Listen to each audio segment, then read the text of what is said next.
Namaskar everyone.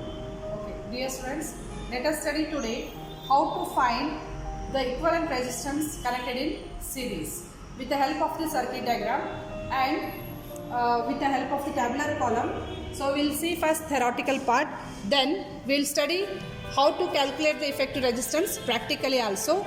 So if you see here, so to determine the equivalent resistance of series connected resistances, we need certain apparatus here. So we require decayed resistance box or different resistances we can make use of it, and LCR meter or a multimeter if you have, or tag board or breadboard, and some wire, single strand wire to connect.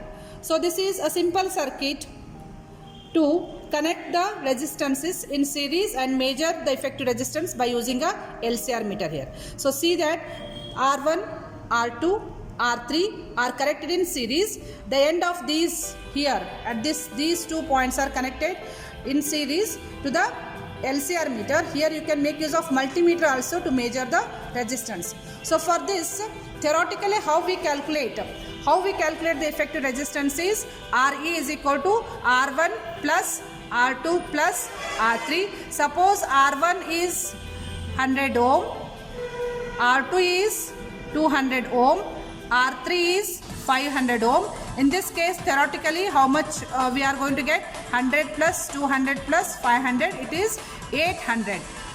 So this is a theoretical calculation. Similarly, suppose if I take 1 kilo ohm, 5 kilo ohm and 10 kilo ohm in this case, so the effective resistance theoretically is 1 plus 5 plus 10, that is 16 kilo ohm. So this is how we are calculating the resistance in series. So let us verify this with the help of the multimeter practically. Okay, let us see how practically the resistances are connected in series. So we have taken 3 different resistances here. So R1, R2, R3. So 3 different resistances are connected, and here we are using a multimeter to measure the resistance value. Here it is indicating the resistance ohm meter. So for example, suppose if the resistance R1 is 1 kilo ohm, R2 is 10 kilo ohm, R3 is 2.2 kilo ohm. So we have taken here this set.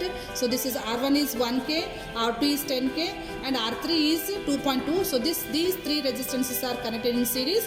Suppose if they are connected in series, so when we do the calculation theoretically, it comes 1 plus 10 plus 2.2. So altogether it comes, the effective resistance is 13.2 kilo ohm. So let us check whether it is giving 13.2 kilo ohm when we use it in the experiment.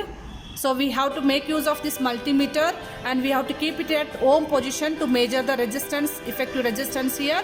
So here at the end we have to connect the probe here.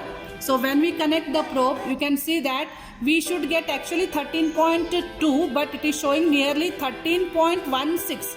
Approximately 13.2 it is. So 13.2 kilo ohm approximately we are getting. So that 13.16 we can write it in the table here. So you can see here in the table. So for this combination 1K, 10K, 2.2K, we should get 13.2K, but we are getting how much? 13.16 kilo ohm. So this difference is because of the tolerance here. Next, let us take one more example. When 10K, 10K, 10K, all 3 are 10K are taken, then theoretically we should get 30 kilo ohm. Here I have calculated, you can see here, for all 10K we have to get 30 kilo ohm. Practically, how to connect all these 3 here? So I have taken here 10K, 10K, 10K resistances in series. So how to calculate practically the effective resistance? You can see here. So by using the multimeter, you just connect at the end of these resistance and measure the value of the resistance. So we are getting there, you can see there it is 29.7K. Actually, theoretically we should get 30, but it is approximately 30 kilo ohm. So 29.7K what we are getting, practically we should write it in the table like this. So here in the table for this combination we are getting 29.7 kilo ohm. So this is approximately equal to 30 kilo ohm. So this is how we can verify the effective resistance in series. practically. I think it is clear for you students. Thank you. Okay, you can see here how the connection is made for series connection. So from the circuit diagram, so actually this is the series connection of 3 resistance. So on breadboard, how you can connect here. So this is the first resistance R1. The end of this R1 is connected in the breadboard. So because these are vertically connected inside, we have to connect like this. So this connects the first resistance with the second resistance in series. The second resistance is connected in series with the third resistance. So the second resistance and third resistance are connected here. So this is the connection between second and third resistance. So at these two ends we are measuring the effective resistance. So this is how the connection is made.